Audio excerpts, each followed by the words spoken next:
Hi, thank you very much for being here. In this tutorial, I'm gonna teach you how to change theme in Shopify. Here is the dashboard of our admin panel of Shopify, and you have to click online store, and here you will find a theme option.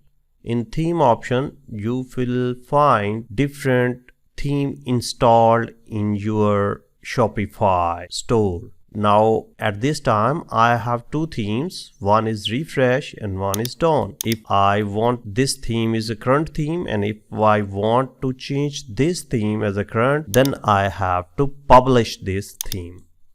Now publish now. Now you can see this dawn theme is now my current theme. This is a way to change the theme in your Shopify store. Thank you very much for watching this short tutorial. Keep watching the next one.